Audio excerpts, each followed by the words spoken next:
I'm kind of like I'm kind of at a loss for words. There's things going on. Like I don't believe that kids are being protected.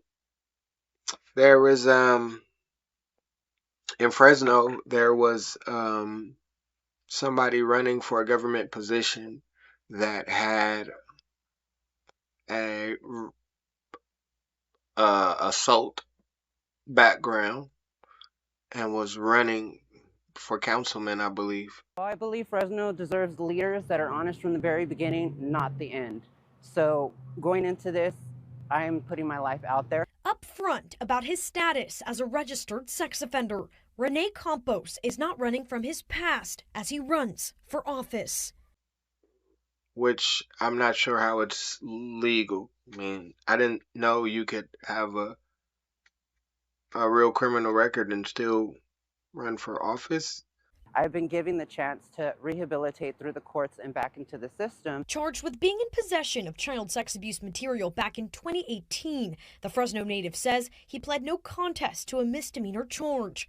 Now launching his campaign to represent District 7 on the Fresno City Council. He says his focus is on safety. So I say, let's choose somebody outside the box, somebody who knows the system from inside out. Because I've experienced the laws that we are trying to reform right now. Fresno County Clerk and Registrar of Voters James Coos says state law does not prevent a registered sex offender from running for office. I mean, I could see being charged civilly, but to be a convicted criminal, you can't. I mean, you couldn't get financial aid a couple years ago.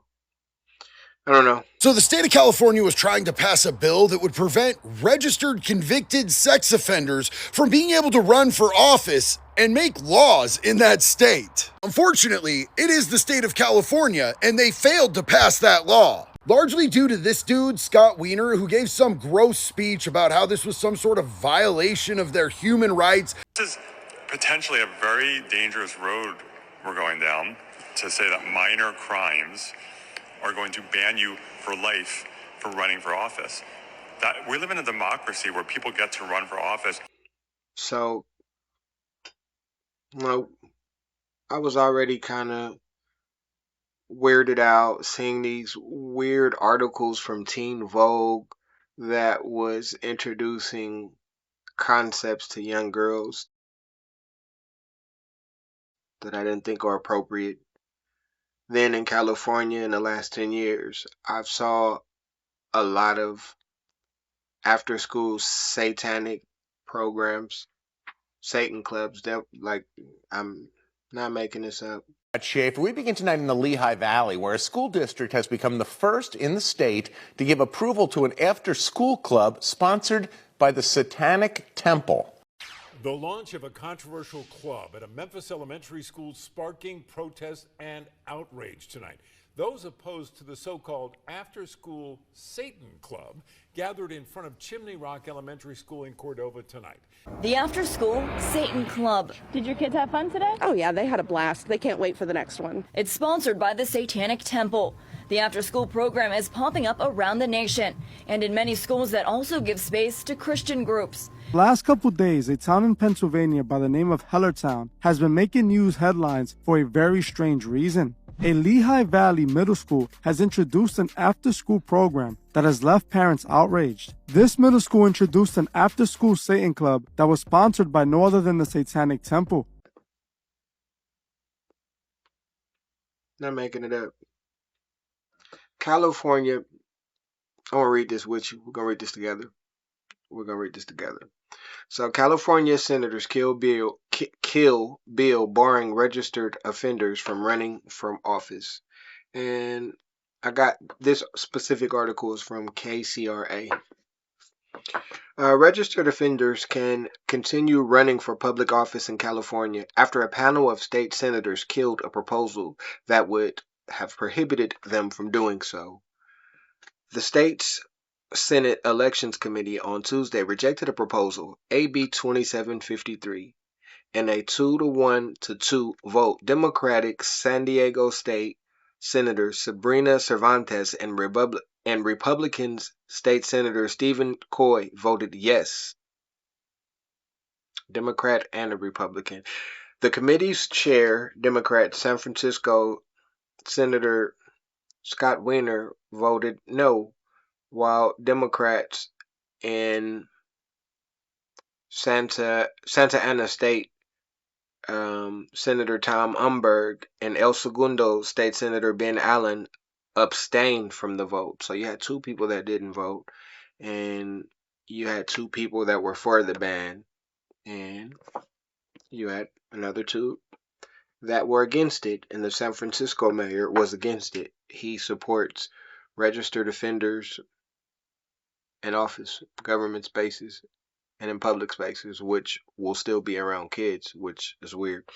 Anyway, legislative records show the proposal passed state assembly unanimously before reaching the state senate. Fresno Democratic Assembly member Esmeralda Soria wrote that the proposal after the registered offender Rene Campos tried to run for Fresno City Council.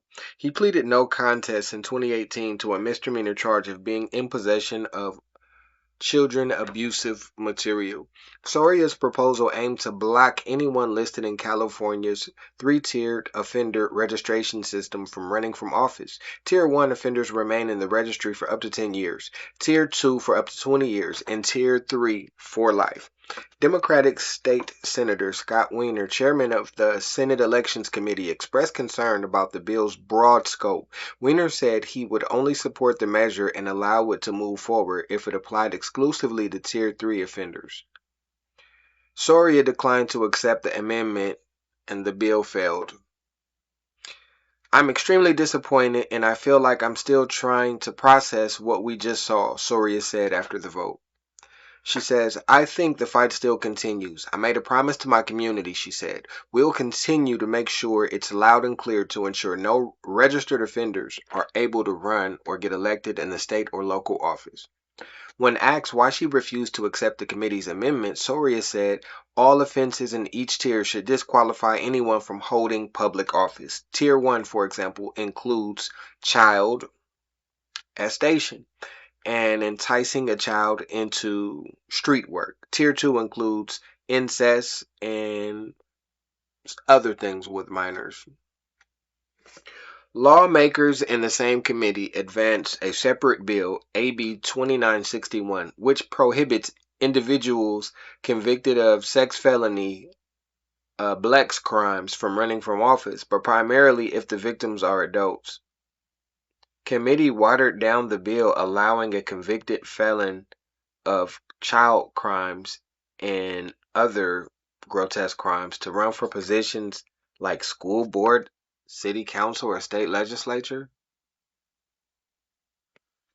Democrat San Luis Obispo Assembly member Don Ades, who wrote the original version of AB 2961, accepted the changes. He says, we don't want to unintentionally wrap in what's known as Romeo and Juliet kind of situations into this election bill, Ada said. That's really about younger people. You are dating someone, you turn 18 and you're still dating that person, and there are things that may happen in the criminal justice system. We didn't want to unintentionally wrap it into the bill, she said. But, she said, she'll re-emphasize that she still thinks more work needs to be done. The proposal still has a few more steps before it reaches the governor's desk. Ades, who noted her years of working for abuse victims and standing up for victims, said that the heinous crimes against children are still included in the proposal. And she said her office would also provide a list to the news agency. Lawmakers are set to break for the summer recess starting Thursday, and they will return for one or more month of lawmaking, during which they could pass or reject proposals under consideration.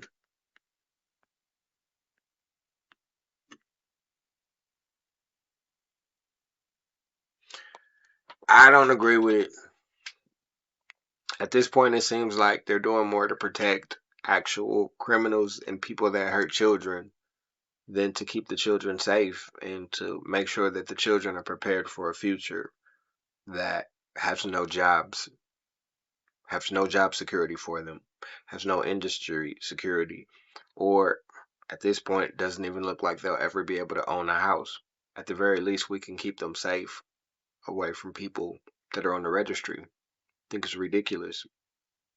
I think it's ridiculous, and I hope more people speak out against this. And at the end of the day, we need to protect the children.